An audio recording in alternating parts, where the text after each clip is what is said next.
ಇಲ್ಲದಂತೆ ಮಾಡ್ತಾರೆ. ನಾವು ಎಚ್ಚೆತ್ತುಕೊಂಡು ನಮ್ಮ ಹೇಳಿಕೆಗಾಗಿ ಅನೇಕ ಸಭೆಗಳು ಖಂಡಿತ ಕೂಡ ಅನಿವಾರ್ಯ ಕೂಡ ಆಗುತ್ತೆ. ಸದ್ಯ ಇವತ್ತು ಜಿಲ್ಲೆಯಲ್ಲಿ ನನ್ನ ಬಂಧುಗಳು ತಾವೆಲ್ಲ ಒಗ್ಗೂಡಿ ಈ ಒಂದು ಐತಿಹಾಸಿಕ ಈ ಒಂದು ಸಮುದಾಯದ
ಸದಸ್ಯರಾದ ನಾವು ಈ ಮೂಲಕ ಪ್ರಮಾಣೀಕರಿಸುವುದೇನೆಂದರೆ ಬಲಗೈ ಜಾತಿ ಒಕ್ಕೂಟದ ನಿಯಮಾನುಸಾರ ಸಮುದಾಯದ ಯಾವುದೇ ವ್ಯಕ್ತಿ ಕರ್ನಾಟಕ ರಾಜ್ಯ ಬಲಗೈ ಜಾತಿಗಳ ಒಕ್ಕೂಟದ ಪದಾಧಿಕಾರಿಗಳ ಒಂದು ಪದಗ್ರಹಣ ಅಥವಾ ಅಭಿನಂದನಾ ಕಾರ್ಯಕ್ರಮವನ್ನು ಹಮ್ಮಿಕೊಂಡಿದ್ವಿ.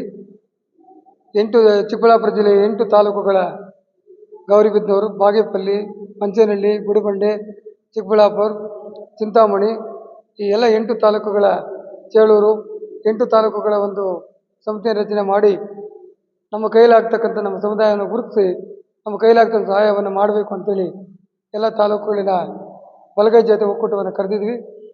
ಒಂದು ಕಾರ್ಯಕ್ರಮ ಯಶಸ್ವಿಗೊಳಿಸಿದರೆ ಮತ್ತು ಎಲ್ಲ ತಾಲೂಕು ಮಟ್ಟದಲ್ಲಿ ಬಂದಿರತಕ್ಕಂಥ ಎಲ್ಲ ಪದಾಧಿಕಾರಿಗಳಿಗೂ ಕೂಡ ಪ್ರಮಾಣ ವಚನ ಬೋಧಿಸಿ ಅವರು ನಮ್ಮ ಜನಾಂಗಕ್ಕೆ ಆಗ್ತಕ್ಕಂಥ ಅನ್ಯಾಯಗಳನ್ನು ಅಥವಾ ರೋಗ ರುಜಿನ ಕಡು ಬಡತನದಿಂದ ಅನುಭವಿಸ್ತಾ ಇರ್ತಕ್ಕಂಥ ಎಲ್ಲ ಜನಾಂಗವನ್ನು ಗುರುತಿಸಿ ತಮ್ಮ ಕೈಲಾಗ್ತಕ್ಕಂಥ ಸಹಾಯವನ್ನು ಈ ಸಮಿತಿಗಳ ಮೂಲಕ ಮಾಡಬೇಕು ಅಂತೇಳಿ ಈ ಸಮಿತಿಗಳನ್ನ ರಚನೆ ಮಾಡಿದ್ದೀವಿ.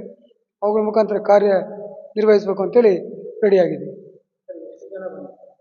ಸುಮಾರು 1,000-2,000ವರೆಗೂ ಸೇರಿದ್ದಾರೆ. 1,000-2,000ವರೆಗೂ ಜನ ಸೇರಿದ್ದಾರೆ. ಸೇರಿ ಕಾರ್ಯಕ್ರಮ ಯಶಸ್ವಿಗೊಳಿಸಿದ್ದಾರೆ. ಪದಾಧಿಕಾರಿಗಳು ಬಂದು 18-20 ಜನ ಇದ್ದಾರೆ. ಒಂದೊಂದರಲ್ಲಿ ಒಂದು 12 ಜನ ಇದ್ದಾರೆ. 10-11 ಈ ಕಮಿಟಿಗೆ ಪೂರ್ತಿ ಸದಸ್ಯರನ್ನು ಆಯ್ಕೆ ಮಾಡಿದ್ದಾರೆ. 260 ಜನ ಟೋಟಲ್ ಇದ್ದಾರೆ. ಹಾಗಾಗಿ ಇದು ಮಾಡಿದ್ದೀವಿ.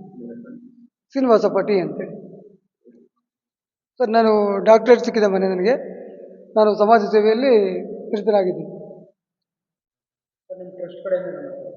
ಟ್ರಸ್ಟ್ ಕಡೆಯಿಂದ ಮದುವೆಗಳು ಮಾಡಿಸೋದು, ಮತ್ತು ಕಡುಬಡವರಿಗೆ ಮಕ್ಕಳನ್ನು ಓದಿಸ್ತಕ್ಕಂಥದ್ದು, ಬೇಜಾನು ದತ್ತಿಗೆ ತಗೊಂಡು ಮಕ್ಕಳನ್ನ ಓದಿಸ್ತಕ್ಕಂಥದ್ದು, ಅನೇಕ ದೇವಸ್ಥಾನಗಳನ್ನು ಕಟ್ತಕ್ಕಂಥದ್ದು ಎಲ್ಲ ಕಾರ್ಯವನ್ನು ನಮ್ಮ ಟ್ರಸ್ಟ್ ಮುಖಾಂತರ ಮತ್ತು ಏರ್ಕೊಂಡು ಚಾರಿಟಬಲ್ ಟ್ರಸ್ಟಿಂದ ಹಾಗೂ ನನ್ನ ಒಂದು ಕಂಪನಿಯಿಂದ ಮಾಡ್ತಾಯಿದ್ದೀನಿ.